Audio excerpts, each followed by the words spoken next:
ഞാൻ യൂസ് ചെയ്തത് അക്വാഷുവറിൻ്റെ ഒരു വാട്ടർ പ്യൂരിഫയർ യൂസ് ചെയ്തുകൊണ്ടിരുന്നത്. അത് ഒരു 2-3 മാസം കൂടുന്നതോറും അതിൻ്റെ ഫിൽറ്റർ ഇങ്ങനെ കംപ്ലൈൻറ്റ് ആയിക്കൊണ്ടിരിക്കുകയായിരുന്നു. ഞാനവരെ കോൺടാക്ട് ചെയ്യുമ്പോൾ ഒന്നും അവർ വരാറില്ല, അവർക്ക് റെസ്പോൺസ് ഒന്നുമില്ല. പിന്നെ എം എസ് എടുത്തിട്ടും അവർക്ക് കോൺടാക്ട് ഒന്നും ഇവർ നമ്മൾ റെസ്പോണ്ട് ചെയ്യാറില്ല എന്ത് ചെയ്തിട്ടും. അപ്പോഴാണ് ഞാൻ വിചാരിച്ച് നോക്കിയത് യൂണിറ്റ് തന്നെ ചേഞ്ച് ചെയ്യുമെന്ന് വിചാരിച്ചു. അങ്ങനെയാണ് ഞാൻ ആളുടെ വെൽമോണ്ട് വാട്ടർ നമ്മളിവിടെ അടുത്ത് തന്നെ ഞാൻ ആദ്യം എനിക്ക് മനസ്സിലായിരുന്നില്ല. നമ്മളൊരു സർവീസ് ചെയ്യാൻ വേണ്ടിയിട്ട് വന്നു കഴിഞ്ഞപ്പോൾ നമ്മൾ മനസ്സിലാക്കിയത് യൂണിറ്റ് ആകെ ഡെഡായി കിടക്കുന്ന പഴയ യൂണിറ്റ്. അപ്പം നമ്മൾ ചെയ്ത ഏരിയ തന്നെയാണ് നമ്മൾ വന്നത്. അപ്പോൾ തൊട്ടടുത്ത് തന്നെ നമ്മൾ കുറച്ച് വർക്കുകൾ ചെയ്തിട്ടുണ്ട് നമ്മളുടെ ഈ ഒരു ഏരിയ തന്നെ. അപ്പോൾ അങ്ങനെയാണ് പരിചയം പുതുക്കിയത്. അപ്പോൾ ചെയ്തിടത്തോളം സാറ്റിസ്ഫൈഡ് അല്ലേ? ഹായ്, നമസ്കാരം സുഹൃത്തുക്കളെ. വെൽമോണ്ട് വാട്ടർ സൊല്യൂഷന്റെ പുതിയൊരിലേക്ക് എല്ലാവർക്കും സ്വാഗതം. നമ്മളൊന്ന് പുത്തമ്പരിക്കണ്ട നമ്മുടെ ICM ട്യൂഷൻ സെന്റർ തൊട്ടടുത്ത് തന്നെ നമ്മളിവിടെ അടുത്ത് 1-2 വർക്കുകൾ ചെയ്തിട്ടുണ്ട്. നമ്മൾ ജോയിച്ചാണ്ട് വീട്ടിലൊക്കെ നമ്മൾ വർക്ക് ചെയ്തിട്ടുണ്ട്. അതിന്റെ വീഡിയോസ് ഒക്കെ ഓൾറെഡി നമ്മൾ അപ്ലോഡ് ചെയ്തിട്ടുണ്ട് നമ്മുടെ യൂട്യൂബ് ചാനലിൽ. അപ്പൊ ഞാൻ പറഞ്ഞു തന്നത് നമ്മുടെ ആ വീടിന്റെ തൊട്ടടുത്താണ് നമ്മളുടെ ഈ സൈറ്റ്. നമ്മൾ വാട്ടർ പ്യൂരിഫയർ ഇൻസ്റ്റാൾ ചെയ്യാൻ വേണ്ടി തന്നെ വന്നേക്കുന്നത്. ഇവിടെ എന്താണെന്ന് വെച്ചാൽ ഓൾറെഡി ഒരു വാട്ടർ പ്യൂരിഫയർ ഉണ്ട്. അപ്പൊ അത് നമുക്ക് റീപ്ലേസ് ചെയ്തിട്ട് നമ്മുടെ iBlue തന്നെ വെച്ച് നോക്കണം. 9 ലിറ്റർ സ്റ്റോറേജ് കപ്പാസിറ്റി ഉള്ള ഒരു 6 വാട്ടർ പ്യൂരിഫയർ ഇവിടെ ഇൻസ്റ്റാൾ ചെയ്യുന്നത്. അപ്പൊ അതിന്റെ വിശേഷമാണ് നമ്മുടെ ഈ വീഡിയോയിൽ നമ്മൾ ഉൾപ്പെടുത്തിയിരിക്കുന്നത്. അപ്പൊ നിങ്ങൾ കുഞ്ഞു വീഡിയോ ആണ്, അപ്പൊ നിങ്ങൾ വീഡിയോ സ്കിപ്പ് ചെയ്യാനും മുഴുവനായിട്ടും കാണാൻ ശ്രമിക്കുക. ഇഷ്ടപ്പെട്ടെങ്കിൽ നമ്മുടെ ചാനൽ സബ്സ്ക്രൈബ് ചെയ്യാൻ മറക്കരുത്. അപ്പൊ നേരെ നമുക്ക് നമ്മുടെ വർക്കിലേക്ക് പോകാം. അതിന് മുന്നേ ഒരു കാര്യം സൂചിപ്പിക്കാനുള്ളത്, ഇവിടെ ഓൾറെഡി ഒരു പ്രീ ഫിൽറ്റർ കൊടുത്തിട്ടുണ്ട് പഴയ യൂണിറ്റിന്റെ. അപ്പൊ ഈ ഹൗസിംഗ് നമ്മൾ തന്നെ യൂസ് ചെയ്തിട്ട് അതിനകത്ത് നമ്മുടെ സ്പണ്ണ് മാത്രം നമ്മൾ റീപ്ലേസ് ചെയ്യുന്നു. അത് കൂടാതെ ഒരു അയൺ റിമൂവർ നമ്മൾ അഡീഷണൽ അറ്റാച്ച് ചെയ്യുന്നുണ്ട്.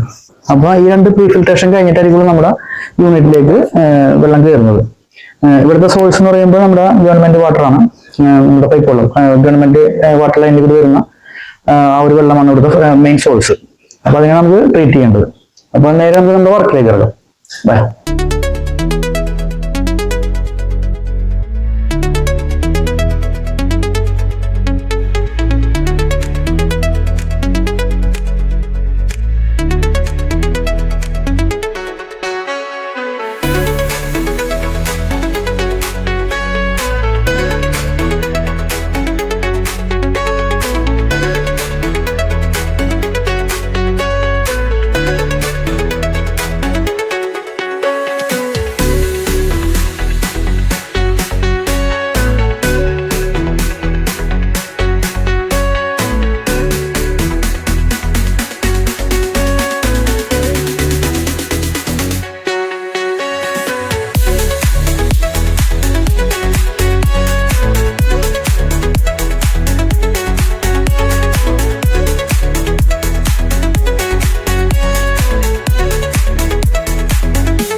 അപ്പൊ കൂട്ടുകാരെ, നമ്മുടെ 9 ലിറ്റർ സ്റ്റോറേജ് കപ്പാസിറ്റിയുള്ള 6 വാട്ടർ പ്യൂരിഫയറിന്റെ ഇൻസ്റ്റാളേഷൻ കംപ്ലീറ്റ് ആയിട്ടുണ്ട്. അപ്പൊ നമ്മൾ സാധാരണ എപ്പോഴും എല്ലായിടത്തും ലഭിക്കുന്ന അതേ സെയിം യൂണിറ്റ് തന്നെയാണ് iBlueന്റെ. അപ്പോൾ ഞാൻ നേരത്തെ സൂചിപ്പിച്ചായിരുന്നു വീഡിയോയുടെ ആദ്യം തന്നെ 2 പ്രീ ഫിൽറ്റർ ആണ് നമുക്കിവിടെ ഉള്ളത്. ഓൾറെഡി ഇവിടെ ഒരു പ്രീ ഫിൽറ്റർ ഉണ്ടായിരുന്നു. അതിന്റെ ഹൗസിംഗ് യൂസ് ചെയ്തിട്ട് നമ്മളൊരു എന്താ പറയുക ഒരു ക്യാൻഡിൽ ടൈപ്പ് 10 ഇഞ്ചിന്റെ ഒരു ക്യാൻഡിൽ ടൈപ്പ് ഒരു സെഡിമെന്റ് ഫിൽറ്റർ ആണ് നമ്മൾ ഇട്ട് കൊടുത്തത്. അതുകൂടാതെ ഒരു CTO നമ്മളൊരു അയണിന്റെ കണ്ടന്റ് ഉള്ളതിന്റെ പേരിൽ അയൺ സ്മെല്ലൊക്കെ ഒന്ന് പിടിക്കാവുന്ന ഒരു പ്രീ ഫിൽറ്റർ, ഒരു CTOന്റെ ഒരു പ്രീ ഫിൽറ്റർ നമ്മൾ അറ്റാച്ച് ചെയ്തിട്ടുണ്ട്. അത് കഴിഞ്ഞിട്ടാണ് നമ്മുടെ യൂണിറ്റിലേക്ക് വരുന്നത്. 2 പ്രീ ഫിൽട്രേഷൻ കഴിഞ്ഞിട്ട് യൂണിറ്റിലേക്ക് വരുന്ന വെള്ളം നമ്മൾ നോക്കിയായിരുന്നു, എല്ലാം എക്സ്റ്റൻഡ് ക്വാളിറ്റി തന്നെയാണ്. അപ്പോൾ നമ്മുടെ വർക്ക് ഏകദേശം കഴിഞ്ഞു. അപ്പോൾ നമ്മളിവിടെ നീങ്ങാൻ പോകണം. അപ്പോൾ നിങ്ങൾക്ക് ഇതുപോലുള്ള വർക്കുകൾ ചെയ്യാൻ താല്പര്യമുണ്ടെങ്കിൽ നമ്മുടെ സ്ക്രീനിൽ കാണുന്ന നമ്പറിൽ നമ്മളുമായി ബന്ധപ്പെടുക. അപ്പോൾ ഇതിനെക്കുറിച്ചുള്ള ഡീറ്റെയിൽസ്, അതായത് ഈ വർക്കിനെ കുറിച്ചും അതുപോലെ തന്നെ ഈ വെള്ളത്തിന്റെ ക്വാളിറ്റിനെ കുറിച്ചും അതുപോലെ നമുക്ക് ഈ ഒരു വർക്ക് തരാനുണ്ടായ കാരണം ഞാൻ ആദ്യമേ വീഡിയോയിൽ കാണിച്ചിട്ടുണ്ടായിരുന്നു. ഒരു വേറൊരു യൂണിറ്റ് ആയിരുന്നു അക്വാഗാർഡിൽ തന്നെ നമ്മൾ ഇങ്ങോട്ട് മാറ്റി വെച്ചിട്ടുണ്ട്.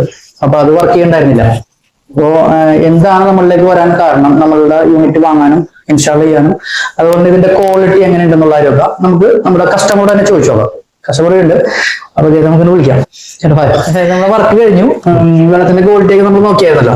അപ്പൊ എന്താണ് പറയാനുള്ളത് നമ്മുടെ പ്രേക്ഷകരോട് നമ്മുടെ വർക്കിനെ കുറിച്ചും അതേപോലെ നമ്മളിലേക്ക് എത്തിപ്പെടാനുള്ള സാഹചര്യം? നേരത്തെ ഒരു യൂണിറ്റ് ഉണ്ടായിരുന്നല്ലോ. അപ്പൊ അതിനെന്തായിരുന്നു കംപ്ലൈന്റ്? ഞാൻ യൂസ് ചെയ്തത് അക്വാഷുവറിന്റെ ഒരു വാട്ടർ പ്യൂരിഫയർ യൂസ് ചെയ്തുകൊണ്ടിരുന്നത്. അത് ഒരു 2-3 മാസം കൂടുന്നവർ അതിന്റെ ഫിൽറ്റർ ഇങ്ങനെ കംപ്ലൈന്റ് ആയിക്കൊണ്ടിരിക്കുവായിരുന്നു. ഞാനവരെ കോൺടാക്ട് ചെയ്യുമ്പോൾ ഒന്നും അവർ വരാറില്ല.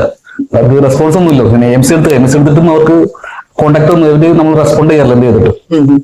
ഞാൻ വിചാരിച്ച് നോക്കിയത് യൂണിറ്റ് തന്നെ ചേഞ്ച് ചെയ്യുന്ന വിചാരിച്ചു. അങ്ങനെയാണ് ഞാൻ ആളുടെ വെൽമോണ്ട് വാട്ടർ നമ്മളിവിടെ അടുത്ത് തന്നെ ഒരു ഞാൻ ആദ്യം എനിക്ക് മനസ്സിലായിരുന്നില്ല. നമ്മളൊരു സർവീസ് ചെയ്യാൻ വേണ്ടി വന്നു കഴിഞ്ഞപ്പോൾ നമ്മൾ മനസ്സിലാക്കിയത് യൂണിറ്റ് ആകെ ഉണ്ടാക്കി എടുക്കുന്ന പഴയ യൂണിറ്റ്. അപ്പൊ നമ്മൾ ചെയ്ത ഏരിയ തന്നെ നമ്മൾ വന്നത്. അപ്പൊ തൊട്ടടുത്ത് തന്നെ നമ്മൾ കുറച്ച് വർക്കുകൾ ചെയ്തിട്ടുണ്ട് നമ്മുടെ ഈ ഒരു ഏരിയ തന്നെ. അപ്പൊ അങ്ങനെയാണ് പരിചയം പുതുക്കിയത്. അപ്പൊ ചെയ്തിടത്തോളം സാറ്റിസ്ഫൈഡ് അല്ലേ? അതെ അതെ. ആളെനിക്ക് 1.5 വർഷം വരെ ഒരു കംപ്ലൈന്റും വരില്ലെന്ന് അഷുറൻസ് തന്നിട്ടുണ്ട്. പിന്നെ ഒരു വർഷം 3 തവണ ഫ്രീ സർവീസിനൊക്കെ ഓഫർ ചെയ്തിട്ടുണ്ട്. അതെ അതെ, തീർച്ചയായിട്ടും. അപ്പോ വൺസ് നമ്മളുടെ അടുത്തേക്ക് ഒരു കസ്റ്റമർ വന്നു കഴിഞ്ഞാൽ ഒരിക്കലും നമ്മുടെ ഇതൊന്നും നമുക്കൊരു എന്താ പറയുക ഒരു ബുദ്ധിമുട്ടായിട്ട് ഇതുവരെ പോയിട്ടില്ല. നമ്മള് തുടങ്ങിയെന്നിട്ടുള്ള നമ്മളുടെ ഒരു നമ്മളുടെ എന്താ പറയുന്നത് ആ ഒരു ഹിസ്റ്ററി നോക്കി കഴിഞ്ഞിട്ടുണ്ടെങ്കിൽ അതേപോലെ തന്നെ നമ്മുടെ കസ്റ്റമേഴ്സ് യൂട്യൂബ് ചാനലിൽ തന്നെ ഏകദേശം 200 വീഡിയോ എടുത്തിട്ടുണ്ട്. ഒരാളും കംപ്ലൈന്റുകൾ ഇതുവരെ പറഞ്ഞിട്ടൊന്നുമില്ല. അപ്പൊ കസ്റ്റമർ തന്നെയാണ് നമ്മളുടെ ഏറ്റവും വലിയ ഒരു എന്താ പറയുക ഒരു ബലം. അപ്പൊ അവരുടെ ഉള്ള ഒരു സപ്പോർട്ട് തന്നെയാണ് ഇപ്പൊ മുന്നോട്ട് പോയിക്കൊണ്ടിരിക്കുന്നത്. അപ്പോ ഹാപ്പിയാണ്. Thank you. അപ്പൊ കൂട്ടുകാരെ നമുക്കും കാര്യങ്ങളൊക്കെ ഏകദേശം വ്യക്തത വന്ന് കാണുമ്പോൾ വിശ്വസിക്കുന്നു. അപ്പൊ നിങ്ങൾക്ക് ഇതുപോലെ വർക്കുകൾ ചെയ്യാൻ താല്പര്യമുണ്ടെങ്കിൽ നമ്മുടെ സ്ക്രീനിൽ കാണുന്ന നമ്പറിൽ നമ്മളെ ബന്ധപ്പെടുക. അതുപോലെ നമ്മുടെ വർക്ക് ഇഷ്ടപ്പെട്ട് കഴിഞ്ഞാൽ നമ്മുടെ ചാനലിലൂടെ നമ്മുടെ വർക്ക് ഇഷ്ടപ്പെട്ട് കഴിഞ്ഞാൽ നമ്മുടെ ചാനൽ ഒന്ന് സബ്സ്ക്രൈബ് ചെയ്യാൻ മറക്കരുത്. ചാനൽ ഒന്ന് സബ്സ്ക്രൈബ് ചെയ്ത് ലൈക്ക് ചെയ്ത് മറ്റുള്ളവരിലേക്ക് ഷെയർ ചെയ്യാൻ മറക്കരുത്. അപ്പൊ പുതിയൊരു വീഡിയോ ആയി വരുന്നവരെ ബൈ.